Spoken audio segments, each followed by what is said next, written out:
Bonjour à tous. Donc aujourd'hui, correction de l'exemple petit b du cours. On nous propose un moteur consomme une puissance de 1500 watts, son rendement est de 80%. Calculer sa puissance utile. Alors, euh, précédemment dans le cours, on a vu la notion de rendement. On avait vu, c'était dans une page précédente, voilà, page 6, hein, on a vu que le rendement, c'était le rapport de l'énergie utile sur l'énergie consommée.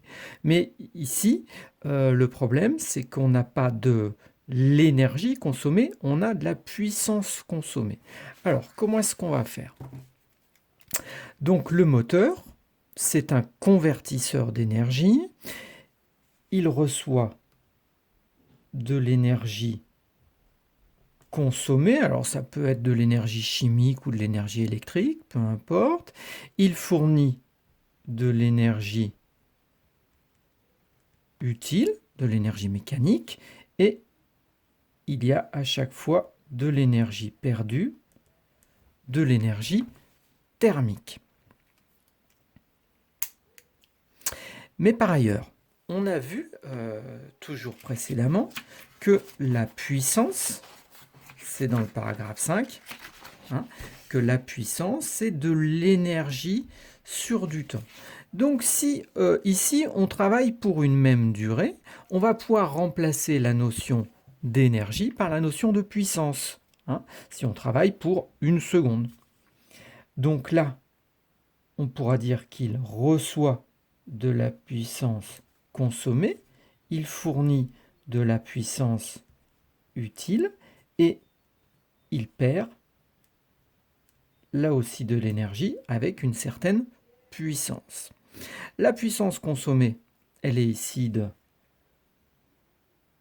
1500 watts. On cherche à déterminer quelle est la puissance utile, sachant donc que le rendement de ce convertisseur est de 80%. Le rendement, justement. Le rendement, on a donc vu qu'il était égal à l'énergie utile sur l'énergie consommée. Du coup, il est aussi égal à la puissance utile sur la puissance consommée.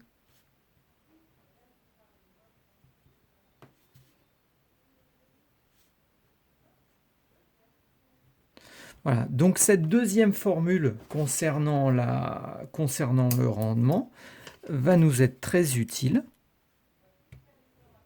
Je vous conseille de l'encadrer en rouge parce qu'on se servira largement autant de cette définition du rendement que de celle correspondant à l'énergie utile sur l'énergie consommée. De toute manière, c'est la même définition, c'est juste une autre manière de l'employer. Donc, dans notre cas ici, on cherche, on a dit, la puissance utile.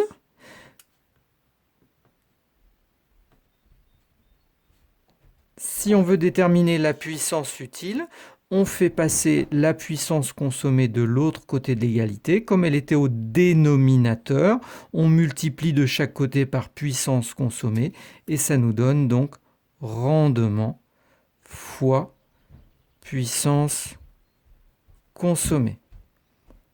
C'est-à-dire 80%. Donc on peut noter 0,8 ou 80 sur 100, c'est exactement la même chose, multiplié par 1500 watts. Ce qui nous fait donc, bon, on n'est pas obligé d'utiliser la calculatrice ici, 80 sur 100 multiplié par 1500.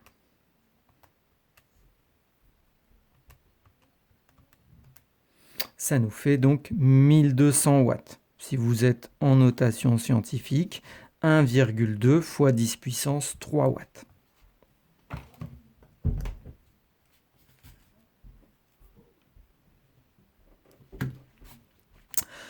Voilà pour cette première partie. Ensuite, on nous demande de déterminer l'énergie utile fournie en 10 minutes de fonctionnement. C'est la deuxième partie de l'exercice.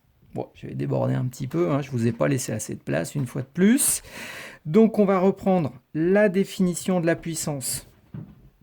L'énergie sur le temps.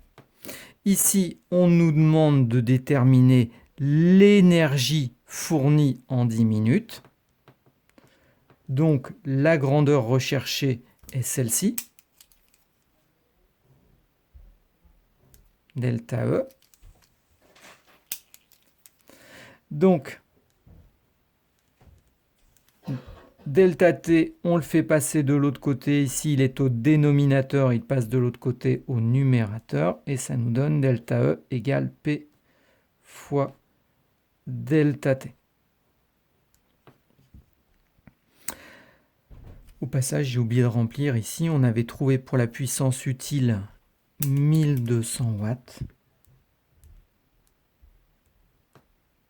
On peut donc compléter notre schéma.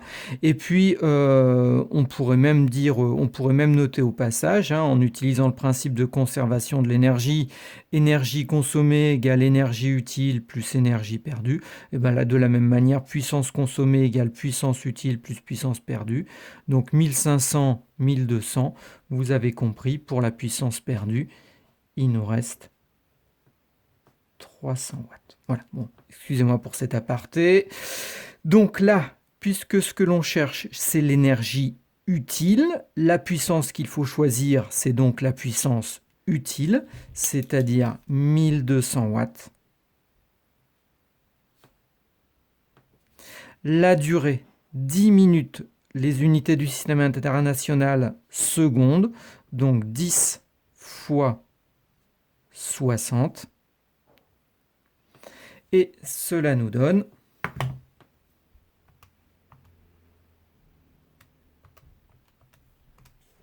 je n'ai peut-être pas bien mis la calculatrice, 7,2 fois 10 puissance 5 joules.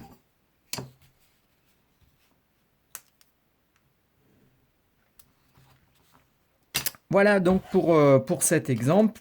Très important parce qu'il va vous servir pour tous les exercices que l'on va voir ensuite avec cette relation rendement égale puissance utile sur puissance consommée.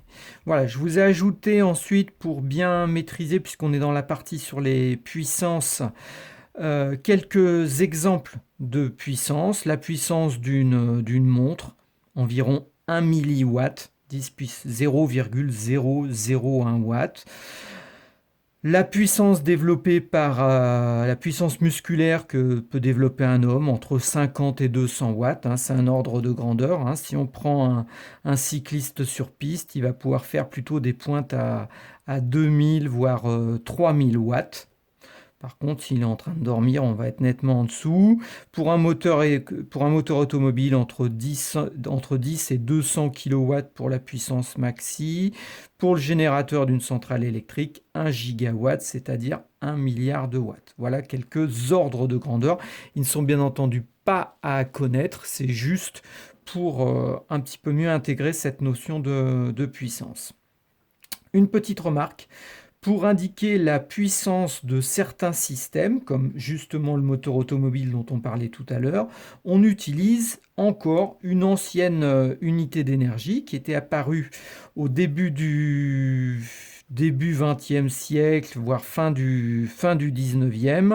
C'est ce que l'on appelle le cheval vapeur. Hein. Un cheval vapeur.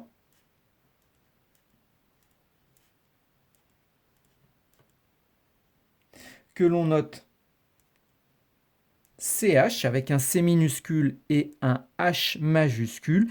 Et c'est donc ce que l'on considérait être la puissance moyenne que peut développer un cheval lorsqu'il est en train de tirer une charge. Je vous ai mis même ici la définition exacte. On considère qu'un cheval peut élever une charge de 75 kg d'une hauteur de 1 mètre en 1 seconde. Ça correspond à une puissance de 736 watts. Voilà, donc pour les moteurs automobiles, on a gardé cette puissance en cheval plutôt qu'en watts. Enfin, dernière chose, la définition du kilowattheure. On en avait parlé au tout début du chapitre. On avait dit, donc, c'est l'énergie échangée ou convertie par un système de puissance. Alors, puisqu'on parle d'un kilowattheure, c'est un système de puissance moyenne. 1 kilowatt. Et puisque c'est un kilowattheure, c'est durant 1 heure. Ce qui nous donne, si on veut convertir ça en joules, on va réutiliser la même formule que tout à l'heure. Delta E égale P fois delta T. Hein, l'énergie, c'est la puissance fois la durée. Puissance 1 kW. 1 kW, ça fait 1000 watts. Multiplié par une durée de 1 heure dans le système international, le temps toujours en secondes, 3600 secondes. 1000 fois 3600, ça fait 3 600 000. On va plutôt mettre ça en puissance de 10. 3,6 10 puissance 6 joules. Donc, 1 kWh est égal à 3,6 10 puissance 6 joules. La définition du kilowattheure, pas la valeur, mais la définition du kilowattheure est à connaître. Voilà, j'espère que vous avez tout capté. N'hésitez pas à refaire ensuite l'exercice. À bientôt.